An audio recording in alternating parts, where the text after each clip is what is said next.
Olá, irmãos e irmãs, muito bem-vindos a mais um momento de meditação do Santo Evangelho com o Padre Luciano de Almeida.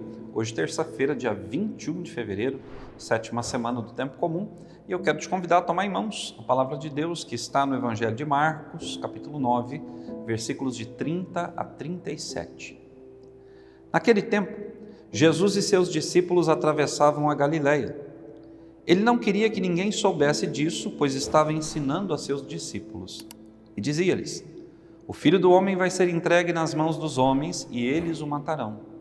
Mas 3 dias após sua morte, ele ressuscitará.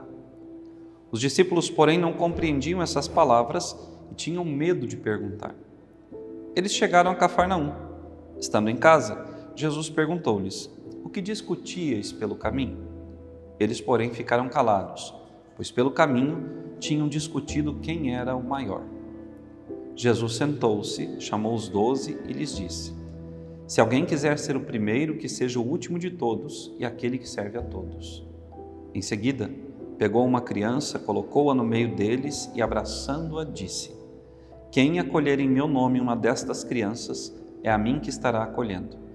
E quem me acolher está acolhendo não a mim, mas aquele que me enviou. Palavra da salvação. Glória a vós, Senhor.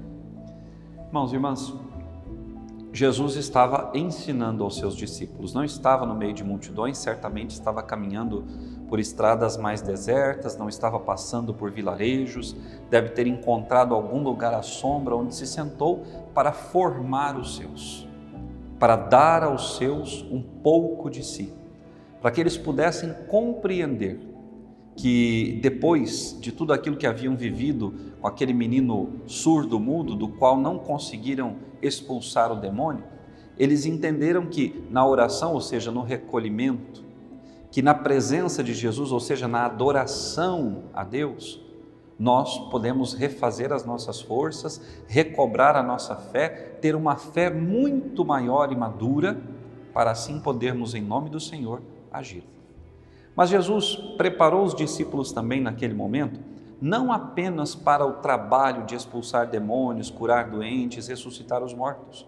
Jesus preparou os discípulos com essa palavra para a cruz, para a perseguição, para a destruição, para o mal, que ele e os seus discípulos viriam a sofrer em pouco tempo.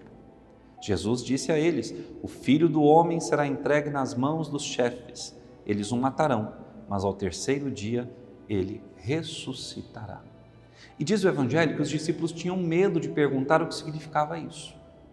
Quantas vezes eu e você temos medo de nos dirigirmos a Deus e perguntar a Ele o que Ele quer de nós, o porquê tais situações na nossa vida? Como acontecem coisas que fogem da nossa explicação e que muitas vezes impactam negativa ou positivamente a nossa história. Nós não podemos ter o medo que os discípulos tinham. Nós temos que esclarecer tudo diante de Deus. E como é que eu esclareço tudo, todas as coisas, os fatos que angustiam o meu coração, que alegram a minha vida, o chamado que Deus me faz? Como? Na oração. Os discípulos não conseguiram expulsar o demônio ontem, como nós ouvíamos, porque não tinham rezado o suficiente.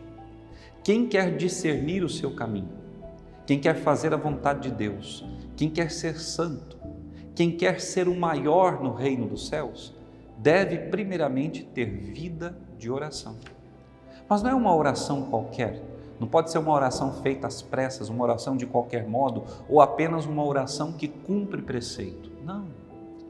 Tem que ser uma oração de intimidade. Uma oração onde o meu coração vai até o coração de Deus. E como o coração dos discípulos, ele é formado no coração de Deus. Eu preciso ter esse tempo que Jesus teve com seus discípulos nesse evangelho, a sós, sem multidões. Eu preciso rezar, e para rezar eu preciso me afastar do mundo. Eu não posso estar diante da televisão com o rádio ligado ou com o telefone celular na mão para rezar.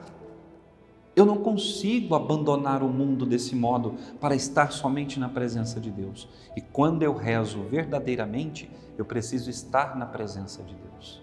Eu preciso ser todo de Deus, porque é ali, naquele momento de intimidade, que o Senhor vai me revelar os seus planos, que o Senhor vai me dar a compreensão de todas as situações da minha vida, sejam elas boas ou ruins. É na oração que eu recebo forças para seguir o meu caminho. Os discípulos estavam bem longe disso, queriam saber qual deles era o maior. Vejam, eram puramente terrenos, ainda não eram homens espirituais.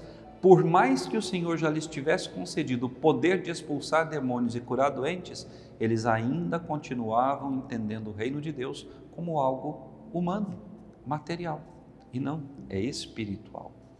Vejam, Jesus mostra a eles que quem quer ser o maior precisa ser o menor de todos e aquele que serve a todos. E Jesus toma uma criança para dizer isso, que quem acolhe uma criança, acolhe a ele e não apenas a ele, mas aquele que o enviou. E por que uma criança? Porque uma criança, ela não coloca interrogações múltiplas e indefinidas diante das questões que seus pais lhe apresentam. A criança, até os 7 anos, ela simplesmente obedece. Ela faz aquilo que os seus pais, com caridade, zelo e amor, lhe pedem que faça. Ah, padre, mas as crianças às vezes fazem bagunça. Fazem. Mas tudo aquilo que um adulto, com fé, com caridade, com amor e dedicação, faz e mostra a ela, ela repete. A fruta não cai longe do pé, já diz o ditado popular. Então, irmão e irmã, eu e você, nós temos verdadeiramente compreendido o que Deus quer de nós? Se não, é porque a nossa vida de oração não tem correspondido ao projeto de Deus.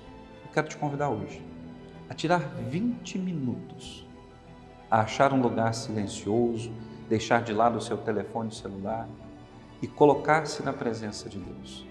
Pode ser na sua casa, pode ser num parque, pode ser na capela ou na matriz da sua cidade, pode ser até mesmo no carro, você voltando do trabalho, estaciona num lugar silencioso, contempla a natureza e fale com o Senhor.